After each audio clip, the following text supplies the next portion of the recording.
Driving licence কিভাবে করবেন এই বিষয়টা নিয়ে অনেকেই দ্বিধাদ্বন্দ্বে থাকে। আজকে আমি বিস্তারিত ফার্স্ট টু লাস্ট কিভাবে ড্রাইভিং লাইসেন্স করবেন দালাল ছাড়া নিজে নিজেই করতে পারবেন সেই বিষয়ে আপনাদের একটা সম্পূর্ণ ধারণা দেব। দেখুন, ড্রাইভিং লাইসেন্স করতে সর্বপ্রথম যে বিষয়টা দরকার সেটা হচ্ছে আপনার একটা লার্নার কার্ড।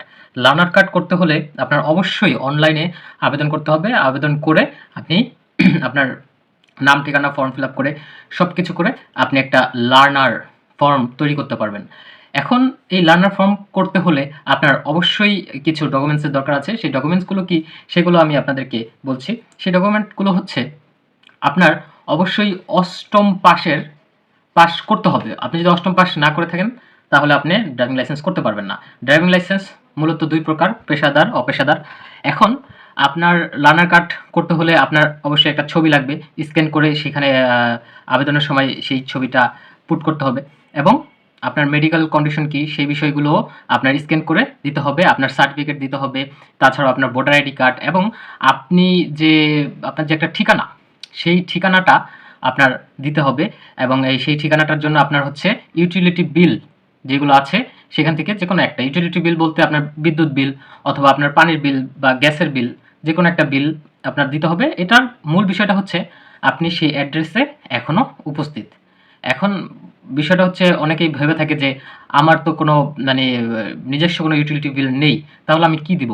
আপনার বাবারটা দিতে পারেন এবং আপনি যদি ভাড়া বাসায় থাকেন সেই ক্ষেত্রে আপনার যে বাড়িওয়ালা থেকে রসিদ চাইবেন, সেখান থেকে যে কোনো একটা ইউটিলিটি বিল দিয়ে দিবেন।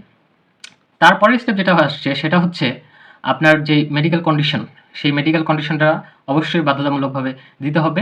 এখন আপনার আপনি হচ্ছে বিআরটি এর ওয়েব পোর্টালেই আপনি দেখতে পারবেন যে আপনার হচ্ছে মেডিকেল কন্ডিশনের একটা ফর্ম পাওয়া যায়। সেই ফর্মটা ফিল আপ করতে হবে এবং আপনি সেটা ফিল আপ করবেন না। সেটা আপনি যে কোনো এমবিবিএস ডাক্তারের কাছে যাবেন, যেয়ে বলবেন যে আমি ড্রাইভিং লাইসেন্স করব, আমার মেডিকেল চেক আপ করে এই বিষয়গুলো আপনি আমাকে ঠিক করে দেন। তখন দেখবেন যে তিনিই হচ্ছে আপনার পরীক্ষা-নিরীক্ষা যেটা করবে সেটা করে তার ওই ফর্মের মধ্যে সে ফিল আপ করে তার নিজস্ব সিল দিয়ে সিগনেচার করে দিবে। এবং এটার প্রয়োজন কেন? এটার প্রয়োজনীয়তা হচ্ছে কারণ হচ্ছে আপনার হচ্ছে যে ড্রাইভিং লাইসেন্স তো একটা সেনসিটিভ জিনিস এবং আপনি যখন ড্রাইভ করবেন অবশ্যই আপনার হচ্ছে চোখ, কান এবং আপনি কি কোনো জায়গায় ত্রুটি আছে কিনা আপনার সেই বিষয়গুলো জন্য হচ্ছে এই মেডিকেল প্রসেসটা করা লাগে। পরবর্তী যে বিষয়টা সেটা হচ্ছে ডোপ টেস্ট। ডোপ টেস্ট মূলত যারা পেশাদার ড্রাইভার হতে চায়, ড্রাইভিং লাইসেন্স চায় তাদের জন্য। আপনি যদি পেশাদার না চান সেই ক্ষেত্রে কিন্তু ডোপ টেস্টের প্রয়োজনীয়তা নেই।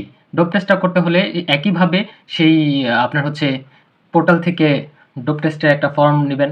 ফর্ম নিয়ে তারপরে হচ্ছে ডোপ টেস্টটা যে কোনো মেডিকেল সেন্টার থেকে করিয়ে আনতে পারেন। আমি আপনাদেরকে সাজেস্ট করব আপনারা যাতে পঙ্গু হাসপাতালে যান বা মানসিক হাসপাতালে যেটা আছে আপনার হচ্ছে কলেজ গেটে, সেখান থেকে আপনি হচ্ছে করিয়ে নিতে পারেন।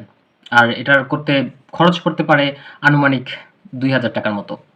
পরবর্তী যেই ধাপটা আছে সেটাও হচ্ছে আপনি যদি পেশাদার ড্রাইভার হতে চান বা লাইসেন্স নিতে চান সেক্ষেত্রে হচ্ছে পুলিশ ভেরিফিকেশন। পুলিশ ভেরিফিকেশনটা আপনি হচ্ছে করতে হবে পুলিশ আপনার যে এরিয়া সেই এরিয়ার ওইখানে যেয়ে আপনার থানায় যেয়ে এই আবেদনটা করতে হবে।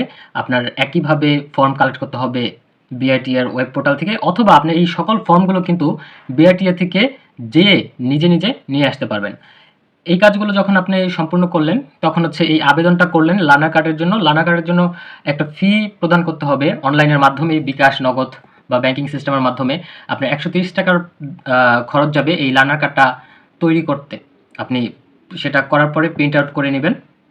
প্রিন্ট আউট করে সেটা নিজের কাছে রেখে দেবেন। সেখানে লেখা থাকবে আপনার হচ্ছে পরীক্ষা ডেট কবে।